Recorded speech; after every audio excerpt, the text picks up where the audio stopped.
Yeah, there's this myth that you have to do real estate full time. You do not. I probably, now that I don't manage, probably spend less than 2 hours a week on real estate, and that's if I'm out looking at properties. It's very easy. You just have to put in some work on the front end. Hello, and thank you for joining us today on the Gentle Art of Crushing It show, where we focus on learning and sharing with our listeners all there is to know about how to create success in our lives. This show stands on the shoulders of giants. Our mission is to empower and inspire our listeners to create the life of their dreams whilst having a blast in the process. Let's celebrate life together. Welcome to the show. Hello and welcome back to another show of the Gentle Art of Crushing It. My name is Nathan with Undor Properties and I am your Monday host. I am one of 6 hosts who bring you conversations 3 times a week on a variety of topics around real estate, business, and personal motivation. And our goal with this podcast is to help you succeed in whatever target you are aiming at. We're all committed to finding the best and brightest people who aren't just talking about doing big things, but are actually taking the steps to achieve their dreams and wanting to help others along the way. And today I'm super excited and honored to have with us Jaren. Jaren is also known as the Finance Cowboy. What I love about this conversation with Jaren is that he holds the somewhat contrarian perspective in the sense that he still has a full-time W-2 job and invests in real estate. He's a husband, a father. He's been featured on Market Watch. He's got a YouTube channel, a podcast of his own, and he's just such a fantastic follow all over the place online. So we hope you'll enjoy today's conversation. And with that, let's get on to the show. All right, JD, welcome. How you doing? JD, Jaren, also known as the Finance Cowboy. I'm going to have to pick one and stick with it. How you doing, JD? I'm good, man. How are you doing today? Thanks for having me on. Absolutely super excited to have you on. So why don't we just kick this off with you telling the audience, who is the Finance Cowboy? What's your background? What do you do in life and real estate? Yep. So I'm pretty much just a redneck from the middle of nowhere, South Carolina. Born and raised here in a little town called Anderson, South Carolina. My dad was a pastor. I always make that, clear, because just to let people know I didn't come from money. So pastors don't make a lot of money. We didn't have a lot of money growing up. Nobody was talking about real estate investing. And so, let that be your sign that anybody can do it. But, grew up in South Carolina. Sports were my big thing. Went to college, played baseball. Came out of college and had to get into the working world and decided to go work at a place called Centos. Problem was I was making $45,000 a year driving a box truck, having to be at the plant at like 4:30 in the morning, getting home at 6. But I had over $60,000 in student loan debt. So I had to work. But I realized, man, I don't necessarily want to be waking up at 4 o'clock every morning to drive a box truck around. No kidding. Do you know a lot of people who do? Oh, no. I mean, I don't know, though. There's a lot of guys who've been there for years. I think they just get comfortable. And I'm like, man, I don't know. More power to you. I was sick of it after like 6 months. So, I'd had the degree and I was like, what do I want to do? I knew I really enjoyed talking to people, like out on my route. I was like, man, this is what I like doing. So I transitioned into sales and was able to grow my income over the next 10 years, call it. But I spent 5 of those years, starting in 2013, paying off debt that I had accumulated through student loans, buying a truck, a wedding ring, credit cards. And so really from 2013 to 2018, that's what we focused on, is just paying off debt. We didn't really have any assets to our name. Maybe there was a few bucks in a 401k. That was about it. And we finally got that bad consumer debt taken care of in 2018. And I knew, like, I'd worked so hard to get out of debt, I didn't want to get back into it. And so I needed to put my money somewhere. I was smart enough to know, hey, we got to invest this somewhere. And my best friend had been buying real estate since 2013. He didn't come out of college with debt. He didn't have any debt. And so he had been buying. And by the time we were 27, he was a multimillionaire from just boring single family homes. And so in 2018, I moved back to South Carolina, about 20 minutes down the road from him. And he's like, it's time, bro. It's time for you to get in. He helped me get that first deal. There's details all in that. But that was it. I got bit by the bug, and the rest is history. Before we jump into the show, we wanted to let you know that this episode is brought to you by EveryREITool.com. Every REI Tool is the most comprehensive online catalog of resources for real estate investors and professionals. Whether you are looking for the best deal analyzer, the most loved syndication platform, fix and flip rehab calculators, dialers, lead generation solutions, rent collectors, or the next real estate book to read, every REI tool has it all. Quickly and easily find the best software, apps, services, books, podcasts, and courses to help accelerate and grow your real estate business by heading over to everyreitool.com. And don't forget to sign up to get exclusive product reviews, promos, and discount codes. everyreitool.com. Now, on to the show. And so the real estate, because you mentioned, you got out of your bad debt and were smart enough and knew that you wanted to invest, right, and not get back into bad debt. There are obviously many vehicles to invest, right? And why'd you pick real estate, I guess? Was it just this buddy of yours, or was there something? Because you also mentioned, I think, in your family and your upbringing, there was never any talk of real estate or real estate investing. So how'd you pick this one? Yeah, my buddy was a big influence. And then I'm just a pretty simple guy. So I looked and said, okay, what is something that has made people really wealthy for a long time? And essentially, if you buy property and hold it, you're going to get rich. That's what I tell our students. Like, you really have no other choice but to get well. So I just looked at data based on people for centuries. And folks who bought real estate got wealthy. I think there's this misconception that only the wealthy buy real estate. The wealthy buy real estate, but it's also a tool that takes people from middle class to wealth. And when I really looked and I was like, okay, there's 6 main pillars here that I'm going to unlock and have access to with leverage, forced appreciation, tenant buy down, cash flow, and tax benefits. And all those are going to go to work for me. I can put a little bit of money or none of my own money down and control this large asset while it goes up in value. Somebody else pays it off and I get all these tax benefits in the meanwhile. It was a no-brainer. And so just to help kind of paint the picture here for the audience a bit. So you said in 2018, I guess, is when you started and maybe bought the first property after talking to your buddy, or maybe after having your buddy kind of, hammer this into your head over and over again. But what did it look like after that? Did you just buy one and you're done? Or you said, okay, one works out, let me save for the next one? Or, how can you kind of help clarify how that, part of your journey was? Yep. So he helped me through that entire first deal. He did real estate full time. I never have. I've always worked a job and had my family and all, but he brought me the first deal, helped me analyze the first deal, helped me close on it, helped me fund it, helped me manage it, everything. Like, walk me through the process. And because I wanted to back out, I was really scared, just like every investor is. It's like you have those fears. But he was able to kind of give me a kick in the rear. Cross the finish line there. I buy that house buy the house in Greenville, South Carolina in 2018 for $68,000. I have to put some money in for rehab. We get it rented out. I'm like, man, this is awesome. So I find a house in my hometown on my own, well, with my realtor, but not with my buddy this time. Put 20% down, had to put some money into that on rehab. And we had done 2 properties and I'm really feeling good about myself, but I'm pretty much out of money. Like, I spent a lot of money. By the time you put, we're talking, what is that? 15,000, call it down on each. And then rehab, we're close to $50,000 gone. And that's a lot of money. And so I was like, okay, I have to figure something out if I'm going to keep buying. And I had this bug. Like, I was like, I got to keep buying because I see what this is going to do for me. And so that's when we started getting a little more creative, my wife and I, on how we would buy deals. And so we did a lot of buying deals using other people's money through the BRRRR method and through flips. We did seller financing deals, and I also did some partnerships with friends of mine where I didn't have to come to the table with as much money, and we were able to scale. And by the spring of 2021, we had 22 properties. Wow, congratulations. That's awesome. And for those who don't know, because you mentioned a bunch of terms there for those who are in the real estate industry, they probably know what you mean, but how about those who don't, right?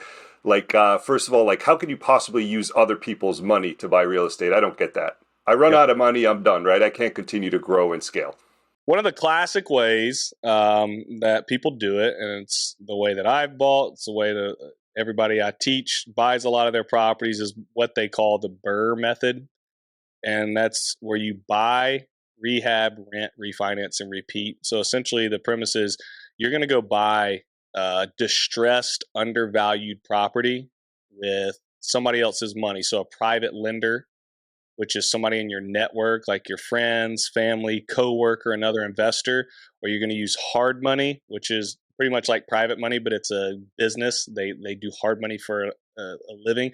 Or you could use your own money or a home equity line of credit. The point is, this money is a bridge loan. It's a very short-term loan. You normally have it out for a year, but the whole point is to pay it back as quick as you can because you're paying higher interest because it gets you to the closing table. You're paying interest only, but you want to eventually refinance it into a long-term stable loan. So you take the bridge loan, whether private, hard, your own money, lines of credit, buy the property that's distressed, fix it up, get it rehabbed, rent it out to a tenant. And then you're going to go to a bank and you're going to do what's called a cash out refinance. And so the bank is going to order a new appraisal on that property. Okay, so you just bought an ugly property, you made it pretty. You're saying, hey, now it's worth more. And there's a lot of details in this, obviously, that we're not covering, but they're going to go and order a new appraisal, and the bank's going to write you a check, an actual check for, call it 80% of the new appraised value. That property should appraised at such a value that 80% allows you to take that check and pay off your private lender or your hard money lender or yourself or your line of credit. So all the money you used to get in the deal is paid off. Now you have a long-term stable note on that property for 20, 30 years, and you've recouped your firepower, that money that allows you to buy properties, and you just go and do that again and again and again. And that's a traditional way of buying real estate without other people's money. There's a lot of different other ones, but that's the one we used a lot of. And I'm curious because, I find that fascinating and interesting, right? Because you were of the mindset that once you bought those first two properties and ran out of cash, right? I feel like a lot of people that I talk to might just call it a day. Like I was mentioning earlier, saying, well, I'm out of money, I'm done, right? I'm just going to have to save for the next however number of years or months or whatever it is in your case before I can buy the next one. But that was not your case, right? What mindset were you in, or what mindset were you and your wife in? I don't know if you're both kind of involved, I'm assuming. Were you in to kind of say, no, that's not good enough. Waiting is not good enough. I'm going to find creative solutions to continue and buy more. I think we started with the mindset that 1 or 2 a year would be good. And then I was just looking around. That's why it's so important who you're around. I was looking at my friend, and he had just kept buying. He was scaling creatively. And so by the time he was 27, he had enough properties to where his net worth was over $2 million. And it just came from buying.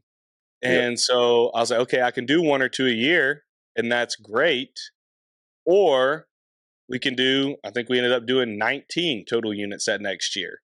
And why not? Like if you have the same outcome, which is a property, which gives you those 6 pillars I just talked about, which ultimately leads to freedom. If we know that more of those leads to freedom faster, why not expedite the process? So it was pretty easy decision for us. And when you started doing like these creative approaches, like the BRRRR method in this case, right? Did you? I'm assuming you hadn't done any before, obviously, since this was property number 3, I guess, that we're talking about here. But how do you know how to do this? How do you know it was a thing? Was this your friend, and did he hold your hand through this whole process? Did you self-educate? How did that go for you? It was a mix of both. I would be lying if I told you exactly how I remember figuring it out. I used to listen to a lot of podcasts. I would read a lot of books, and then I was on the phone with him a lot. So you got to think, this is my best bud. So from 13 to 18, we're both newly married. He got married later than I did. We didn't have kids. I'm living in Florida. He's in South Carolina still. So we're talking all the time just as friends. And so I'm hearing this lingo for 5 years that I don't even realize that I'm picking up. And so I don't even know if he called it the BRRRR strategy. I mean, that's just a brand that a lot of people hear on social media. I mean, there's been guys who've been doing the BRRRR strategy for 100 years, And so he would tell me how they would we'll just refinance and recoup our money. And in a perfect world, you can do the BRRRR strategy, which I just talked about, and pull your money out, in a 3-month process.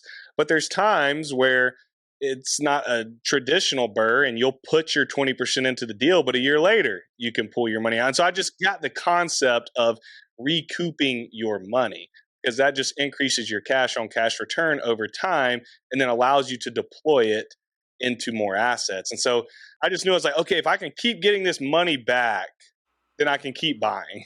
Why not? Right. That was good enough for me.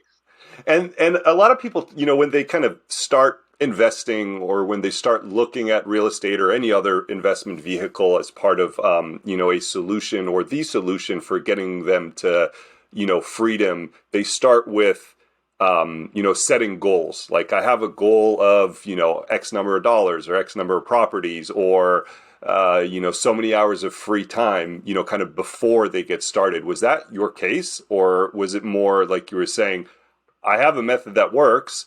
I know if I get more of these, it'll go faster. So I'm just going to do that. Yeah, I wanted 25 by 30 and I wanted to be a millionaire by 30. Those were kind of and to the number 25, I don't know why. I just, Yeah, it I was had just a set a number. goal. And so I was Yeah. like, let me try. I got to 22. I got pretty close. Um, and part of it is I bought an Airbnb and that took a lot of capital. So I didn't buy Yeah. as many, but it worked out. But anyways, we got to 22 and then we became millionaires at 29 and became multimillionaires right before we turned 31. It's crazy what compound does. So those were kind of my goals when I was set. I think it's good for people to choose something and go after it. And everybody can have different goals. I'm not trying to, be fancy with it. For me, it's free. Yeah, totally. It's just freedom, and that's what I've strived for. And I'll continue building the portfolio until I feel we're in a place where real estate can cover every aspect of my life. Yeah, and I mean, I love that answer, right? In the sense that oftentimes I feel like a lot of the big names or the big presences on, social media, online blogs, forums, all of that, they all they can more easily come across as everything is measured, structured. I know exactly what I'm going to get, when, by when, and all of that. But it can also, which might, I think might hold some people back, maybe scare them from getting started because it's a lot, it's overwhelming. But then there are other stories like yours, which is one of the reasons why I was very excited to get you on the podcast, right? Where it can be more, let's just add one after another and we'll get there. And I kind of have a goal that, as you mentioned, you sort of pulled out of thin air, and I'll continue to do that, right? And even more so, you're doing that while still holding a full-time job, right? You have a W-2. Exactly. Right? Yeah, so it is possible to be a husband, a father, hold a W-2 job, and invest in real estate. And I don't know if you self-manage. It sounds like you do. So how do you do it all? So we don't self-manage anymore. There was a time where I self-managed. I have offloaded all that, so I don't even deal with the management whatsoever. But there's this myth that you have to do real estate full-time. You do not. You do not. You do not. I probably, now that I don't manage, probably spend less than 2 hours a week on real estate. And that's if I'm out looking at properties. So it's very easy. I think at the beginning, and I actually had an episode on my podcast about this that I shot not long ago, you have to put in some work on the front end. In anything in life you do, there's going to be a period where you have to build some foundation. And so when you're starting, you have to be able to choose your market. You got to choose your neighborhoods in your market. You got to build out your team. You got to choose how you're going to generate leads. And then once we've got that nailed down and we've, infiltrated the community and we know our property manager and our realtor and our contractors, at that point, it's just analyzing leads. And that's where I'm at. So I spent a little bit of time on the front end. I never neglected my family. I never had to quit my job. I'm talking about just like take other investors to lunch, go to a couple real estate meetups per month, join the local real estate groups, walk to the property management company, shake their hand, get to know them. It's like interview a couple contractors. And so why that takes a little bit on the front end, it's not like life altering time. You can still do everything else. And then you build those relationships and it just gets easier with time. And so, I'm not out cold calling, wholesaling. I think that, people hear the word wholesaling and, things like that. And it's like, that's a full-time job. Wholesaling is not real estate investing. That's just a job. Like, I'm not doing all that stuff. I'm not on the phones. I'm not doing mailers nonstop. And so just, setting up my system to be able to continue doing the things I love while also adding this asset to the portfolio. Yeah, I love it. And in all these things that you've achieved thus far, right? What's your favorite success story that you like to share with others? Is it getting out of debt like you talked about? Is it just getting started in real estate? Maybe your family? I'm curious. Yeah. My family is by far the most successful thing I've ever done. Obviously we got 4 kids, 6, 4, 2, a newborn, 3 boys and a girl.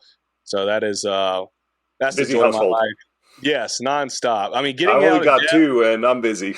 yeah, oh yeah, one. It don't matter if you have one. They're crazy in a great way. But yeah, I'll get off of this tonight and go to a football practice and everything. It's just nonstop. But that's why real estate's afforded me to do all this and be there. But they're obviously the greatest joy of my life, greatest successes. Paying off debt was not fun. It was not a glamorous time. Me and my wife had a great relationship during the entire time, but it's like you don't feel as though you're moving forward. It kind of feels like you're trudging through quicksand for all those years that you're doing it. But it was one of those things that we knew we had to do to set us up for long-term success. And so I feel very good about being my discipline in that stage of my life.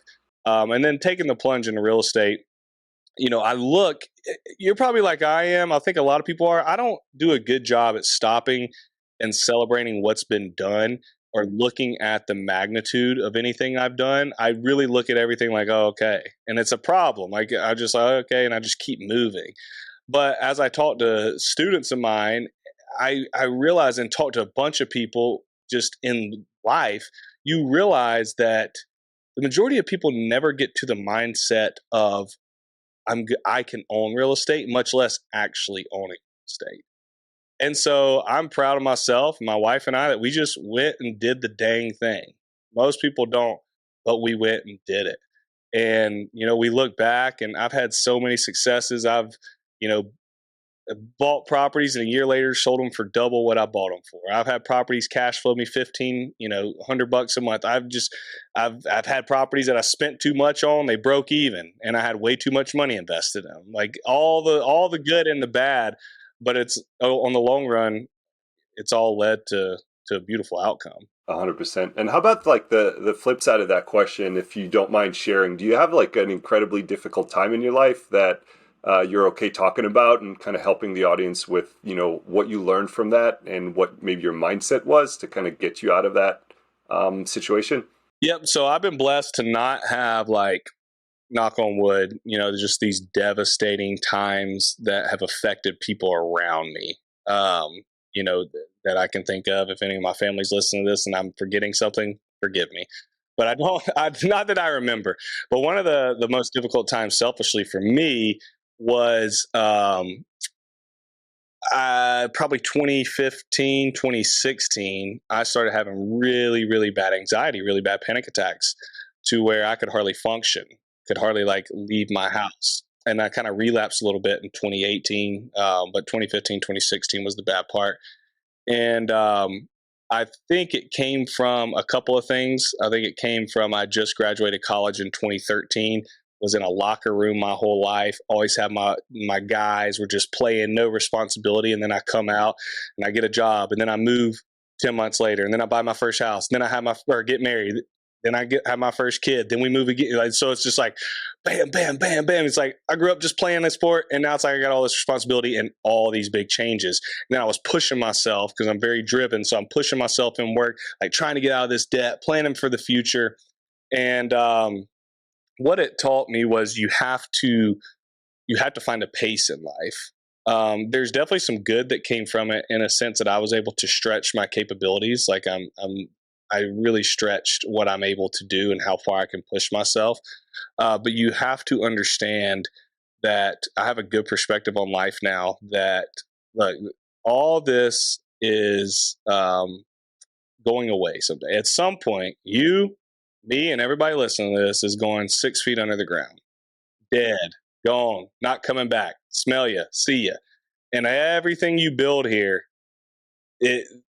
statistically, by your first generation, it'll be lost. By your second generation, you got a 90% chance that it's all gone. So everything you build here, I'm all about legacy, and there's things we can do to help legacy. But statistically, for the majority of everybody listening to this, everything you build, the people that come after you won't appreciate it.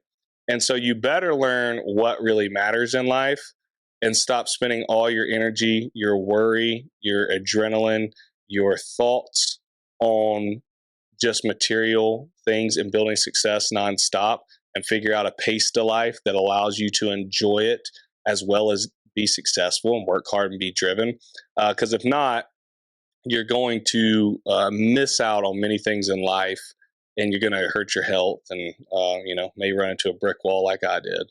Yeah, yeah. Well, glad to hear that that seems to be resolved for you and that you're in a much better place. And I'm curious because we're both parents here and we were talking about that a little bit before hitting record here. I've heard that same statistic, right? Or I don't know exactly what the statistic is, but around like how, future generations will typically not appreciate and will more likely than not destroy whatever the current generation is building.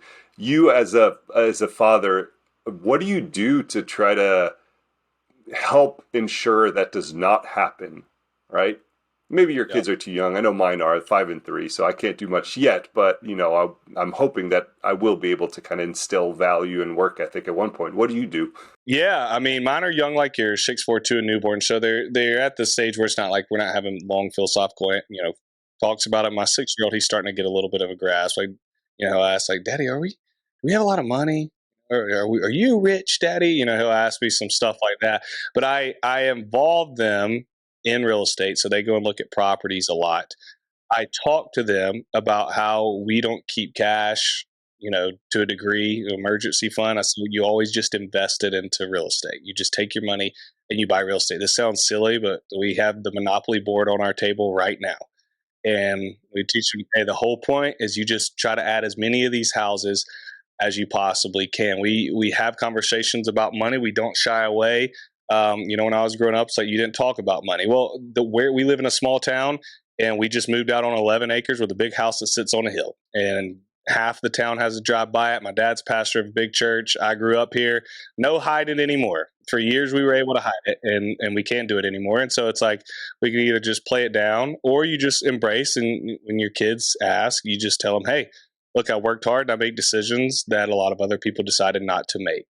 And so you take your money and you invest it and you do smart things with it, and you know, put it into assets that will grow over time.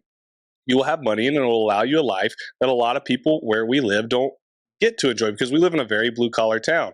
And so, that's part of my battle, is like explaining, like, hey, the mumblings you'll hear when you're growing up. Um, but also, like, we lay down ground rules, and these will expand as they get older. They're not entitled to anything that my wife and I create. I am going to raise them in a godly, great home to where they're going to live a fantastic life. They will not be spoiled. They will have to work. If they're not working, they better be playing and chasing after a sport. That's just the two options.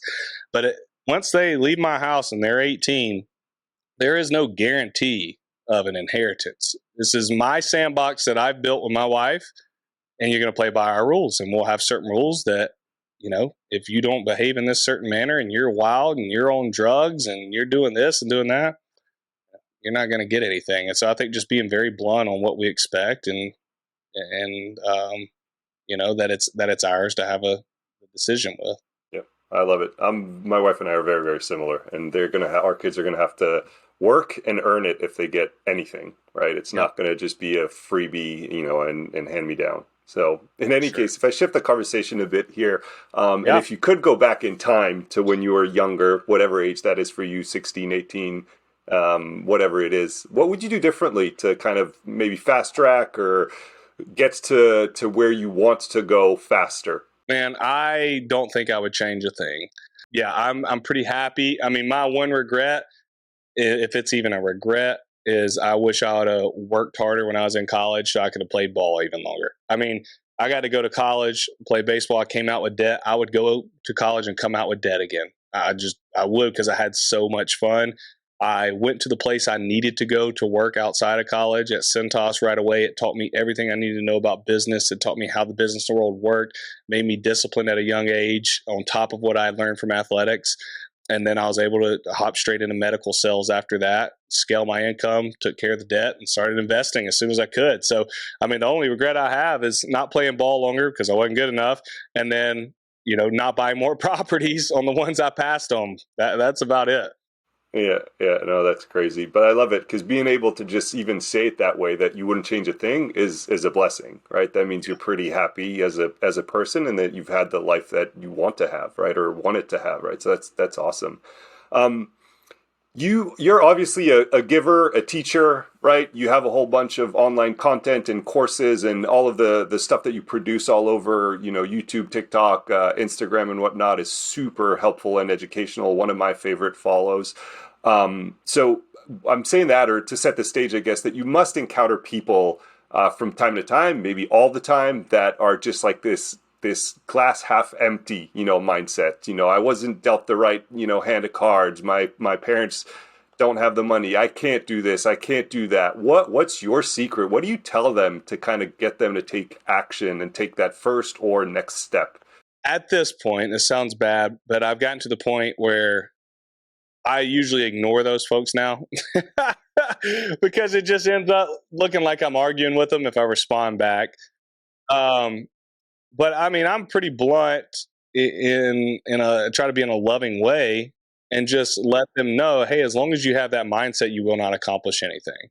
So if you want to stay thinking that, then don't expect to get anything done because it has to start with belief. I'm not into this whole manifesting thing. It's just me personally. Sorry to any listeners who are, but you have to have belief in yourself that you can do more than you feel as though you're capable of right now.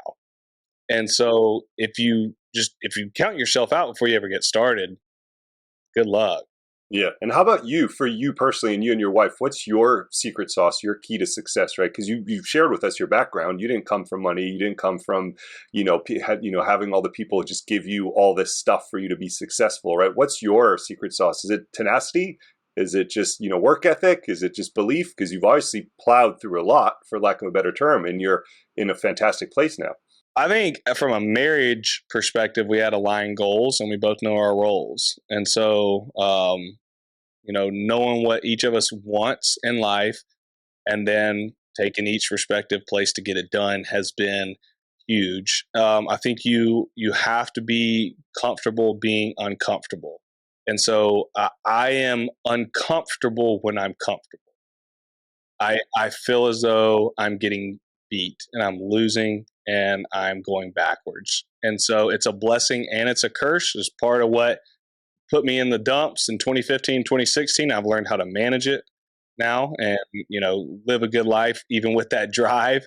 But it's always there kind of in the back of my mind, like, hey, you're in a pretty comfortable spot now. What can you go conjure up to create chaos? And as soon as I get comfortable, I mean, if the job that I have, the W-2, there's no reason for me to do any of this other stuff. I mean, really, there's not. Between my portfolio and what I do, I should wake up, do my job, have all the time in the world to do whatever else I want and play golf every day. But I don't. And I think that's kind of what's set me apart. I love it. Well, with that, I got a last few couple of questions for you here. I want to be mindful of your time and get you out of here, Jaren.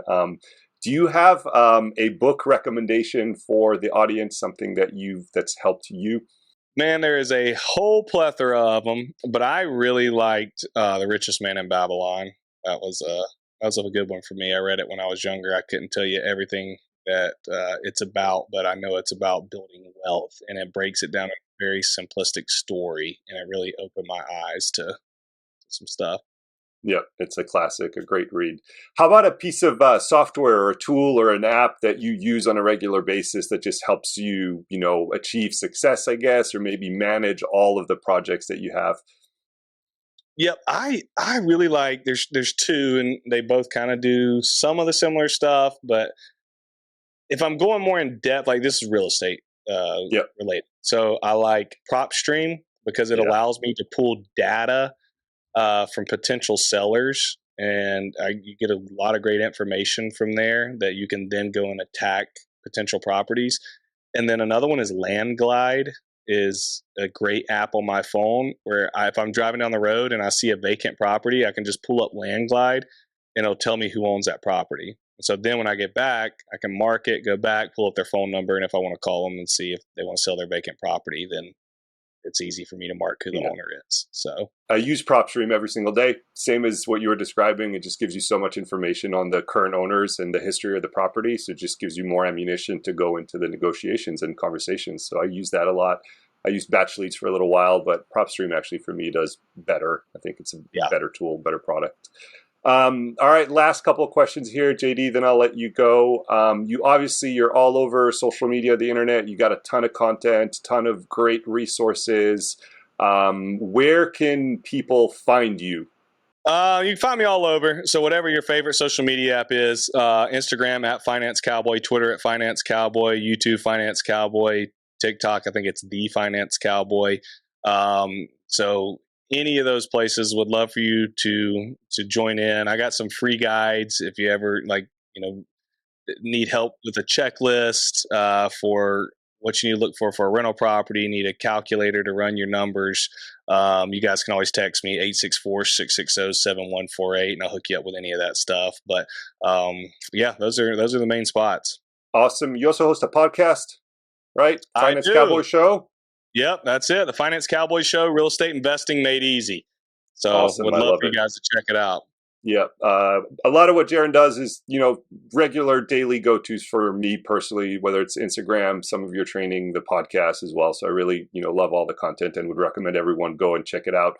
Last question for you, JD. How can our audience help you? And just supporting the brand. That would be amazing. You support the brand, I'll give you the value. So I'll make that promise to you. Just follow me on the socials, engage, leave comments, likes, message me, and I'll provide you with all the information I can possibly conjure up.